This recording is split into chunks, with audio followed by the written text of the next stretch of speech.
Tower control and the pilot. It's up to you to guide the plane to land according to the instructions given to you by tower control. Coming to you in the name of Yahweh Ba'ashem Yahushai, Waharakah Kwadash. Double honors unto the apostles and the elders at Great Millstone, and salutations unto the Akim that continue to push the word in truth and in sincerity. I'm just coming back at you with this quick one, man. Tower control, air traffic control. It's a tower that's situated in every airport, man. Okay, you need a tower control so that a plane can be guided in to land. Okay, now I use this analogy because it's something that I'm passionate about. I love flying, and if the Lord didn't bring me into this truth, man, I would have been a pilot, man. Okay, but I'm grateful and I'm thankful to the Father and the Son, that I was called to this ministry, and I pray wholeheartedly that I endure unto the end. Okay, but certain things, can be used as analogies to explain simple concepts backed and based and founded in the scriptures. Some brothers use boxing, even the scriptures use sports, to explain certain things, man. Alright, so you use what you know best, to help the point. Okay. Now, I'm going to get the scriptures, but contrary to common belief, man, when you're flying a plane, there's something known as air traffic, man. Alright, traffic doesn't only exist on roads, man. Alright, there can at times be intense air traffic, man. Alright, a collection of many planes, aircrafts in the same vicinity, airspace. You're going to find this most when planes are coming into land, okay? From around 20 to 10 miles out from landing, okay? And to avoid airplanes landing at the same time and crashing into each other, you have something called tower control, air traffic control, where the people in this tower that you can see on screen, which you've probably seen at airports before, they communicate through the radio wave signals over the microphone to the pilots in all of the aircrafts within its radius. That is aircrafts leaving for takeoff, departure, and that's aircrafts coming in for landing. Okay. Now it's very, very imperative that the people in tower control don't make a mistake. Because if the people in tower control make a mistake, they could have two planes trying to land at the very same time, which causes a crash. Or they could have a plane trying to take off from an alpha runway and a plane trying to land at the alpha runway at the same time, and that will result in a crash. That's even happened many years ago around World War II times when technology wasn't as advanced. Okay, so it's very imperative that the people in air traffic control, tower control, are precise with their timings, the speed, the direction, and the angle in which they have airplanes coming in. Otherwise, there will be a crash. Okay? Likewise, it's very important that the pilots taking off, and more so even coming in to land, listen and are very precise on how they act upon what they're told by tower control. Okay? There's something known as pilot jargon or pilot talk. When the pilots come within the radius and they're making their preparations, because everything in the aircraft from start to finish is a checklist. It's a tick box routine. Okay, now when they're making their final preparations to come into land, to perform the landing procedure, and they come into the airspace, they'll get in contact with tower control of that specific airfield at that airport.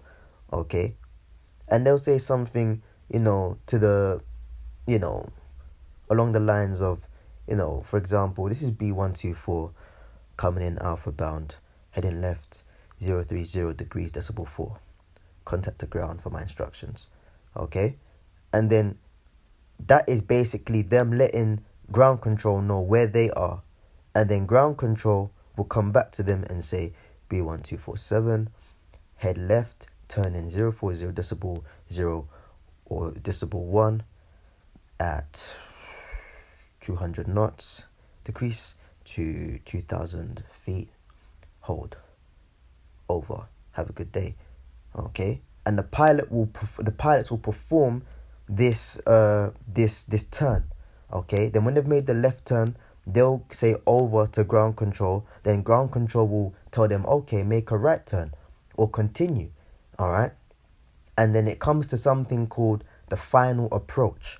The final approach is the last communication that ground control have with the pilots, because now that it's in the pilot's hand to guide the plane, what it is that the ground control has guided that plane, all right, in such a way that other planes have been able to land that was in front of that plane, and now it's their turn to land, and then it's in the pilot's hand to bring that plane down, keep it, no center, straight down and land. Now at busy airports, you have around 45 seconds to ground the plane on the land and taxi off the runway so that another plane can come in. Okay, So when ground control tells the pilot, look man, turn left 040 decimal 1, okay, decrease your speed to 195 knots, decrease to 1,500 feet and hold, you've got to do that. Because if you turn 45 degrees left instead of 40, all right, you could crash. You could come too close to another aircraft. If you don't decrease your altitude, you could miss the runway. Okay? If you don't decrease your speed, you could be too close. You could catch up to another aircraft that's ahead of you too soon, and that could result in a crash. Okay? So you've got to listen to what ground control tells you to do. Okay? It's just the facts. It's just how it is, man. Okay? Sometimes it will be a thing of there's too much traffic, so air control will have you circling the airfield or the approach to the airfield so that they can regulate the traffic, let planes land, so that, not everybody trying to land at the same time. Okay? So they sometimes ground control will come back to you and say, okay, we've got a bit of congestion, so we're going to have you circle at 050 degrees, turning right continually and hold. Keep altitude of 2,000 feet constant. Okay? And what the airplane is going to do is go round and round in circles, okay, in a circuit until the traffic ahead of them has eased up. And then the ground control will get back to them and say, okay, good day to you. Continue straight off hold 030 degrees. Reduce your speed to 195 knots. Coming in at 1,500 feet and hold to land. Okay? Over. And then the pilots will say, okay, thank you, received, thanks, coming in. Good day. Okay? Now, oftentimes ground control will ask the pilots, how much fuel do you have left? And that's calculated in minutes. Okay?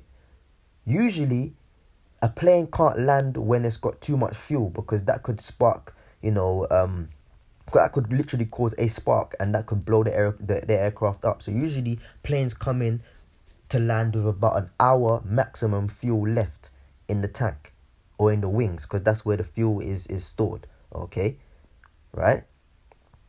So when they're circling and there's traffic and they're going around in circles to land, the ground control will ask them, how much fuel do you have left? And the pilots will say, okay, I've got 45 minutes of fuel left. I've got half an hour of fuel left. That's enough to circle around for maybe 15 minutes. And then after circling around for 15 minutes, they'll come into land. So when you let ground control how much fuel you've got left, when you let ground control know how much fuel you've got left, that allows ground control to do the logistics. Okay, this plane can wait for 25 more minutes, or this plane can only wait for 10 more minutes. So let me have this guy circle. Let me have this guy come into land. Okay. Now, why do I say all of this? Okay. Ground control is the Holy Spirit. As I said at the start of the video, ground control doesn't have room for mistakes. In fact, ground control cannot make a mistake.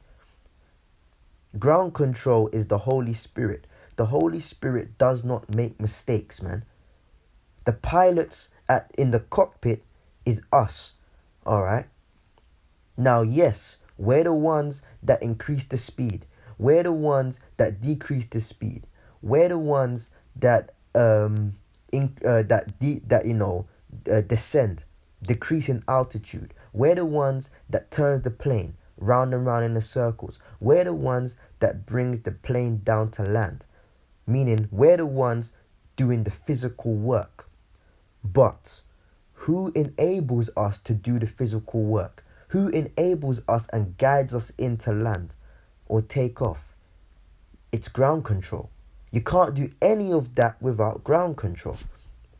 Ground control is the Holy Spirit.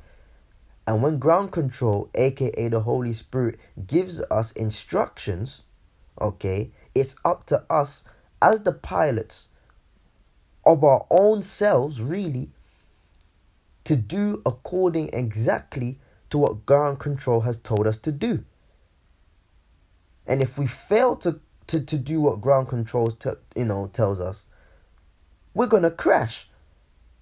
Now, what's the jargon? What's the pilot talk between the Holy Spirit and us being, the pilots, if you will, in this analogy? It's the Bible. The Bible is the instructions, aka the talk between ground control, the Holy Spirit, and us, man. And if we fail to heed to the instructions of ground control, we will not be able to land the plane and we will crash. Okay? Simple as, man. Simple as. Now, this is the book of Matthew, chapter 25, man. And it says, and from 1, then shall the kingdom of heaven be likened unto 10 virgins which took their lamps and went forth to meet the bridegroom. And 5 of them were wise and 5 of them were foolish.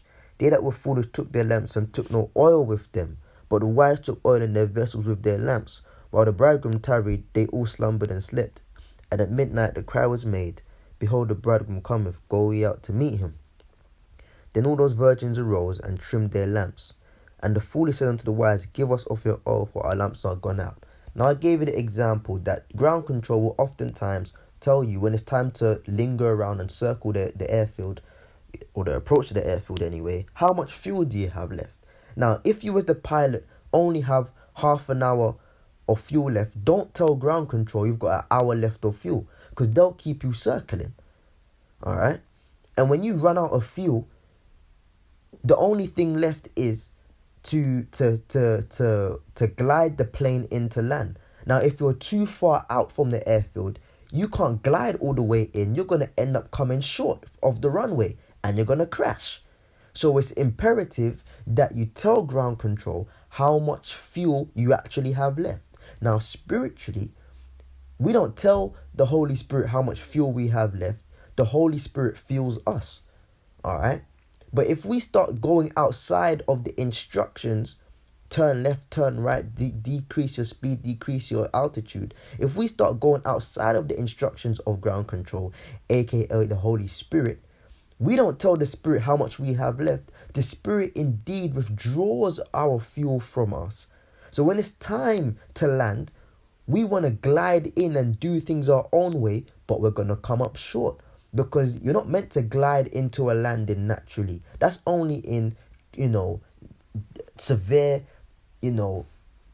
dire situations that you're trained to do so. But naturally, you're meant to have an easy land with remaining fuel. Okay? So when the bridegroom came, they had no more fuel. AKA, they didn't have enough what it takes to land that plane. Okay? And therefore they came up short of the runway. So when the party came, they went to try and buy oil, man. Okay? That's like saying, I'm going to refuel the plane just before I land. You don't refuel the plane just before you land. You meant to have enough fuel in the plane, man. You meant to fuel the plane before you take off.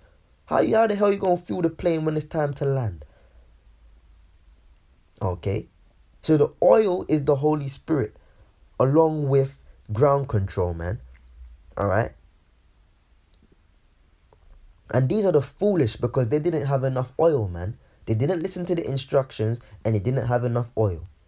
Okay? And they asked of the wise people, give us of your oil. It's when you realize, oh shit, I ain't got enough to guide me into this runway. I ain't got enough to keep my candle burning. Oh, you give me some. And the wise said, not so, lest there be not enough for us and you.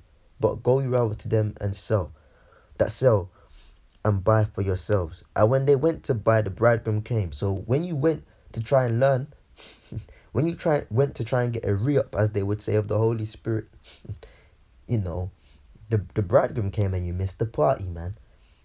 Okay? This isn't the importance of obeying the word of ground control. This is the importance of obeying the word of the Holy Spirit, the Bible, man. Just stick to what we've been taught and follow the instructions, man. Okay? Because you trying to do your own thing. We ain't got what it takes to land, man. Okay? Pilots ain't got what it takes to land a plane by themselves. They can't. It's impossible. You need the help of ground control.